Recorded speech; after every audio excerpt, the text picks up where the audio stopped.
Jumpa kembali dengan saya Priscilla di hari ini. Topik renungan hari ini, nasib si tukang calo. Matius 7 ayat 22.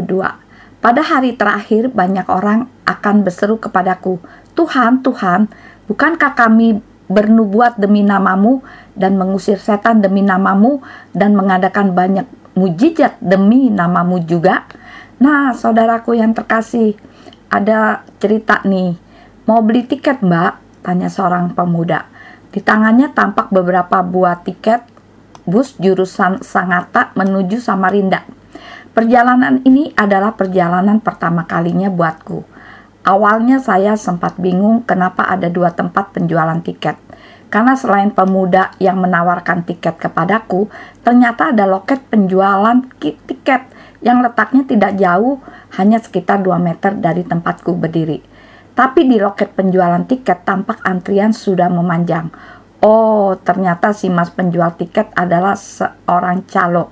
Si mas calo menjual tiket secara langsung kepada penumpang yang malas antri atau penumpang tidak mendapatkan tiket lewat jalur agen resmi. Dan sudah pasti harga tiket lebih mahal dibandingkan jalur resmi.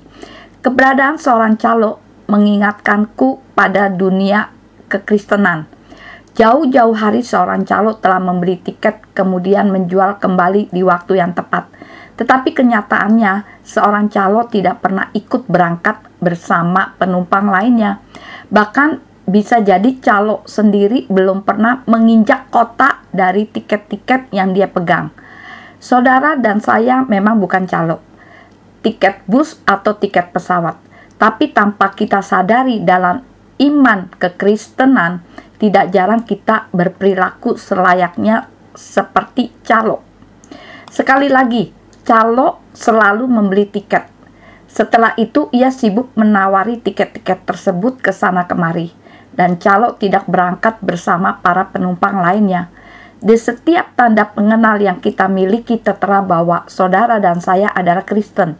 Di setiap surat-surat penting yang berhubungan dengan bank, surat perjanjian tercantum bahwa kita Kristen, pengikut Hamasya. Tapi benarkah kita pengikut Hamasya? Membaca firman Tuhan 1 kali setahun pun yang membacanya Bapak pendetanya saat berkhotbah. Firman Tuhan katakan, tetapi banyak orang yang terdahulu akan menjadi yang terakhir, dan yang terakhir akan menjadi yang terdahulu. Matius 19 ayat 30.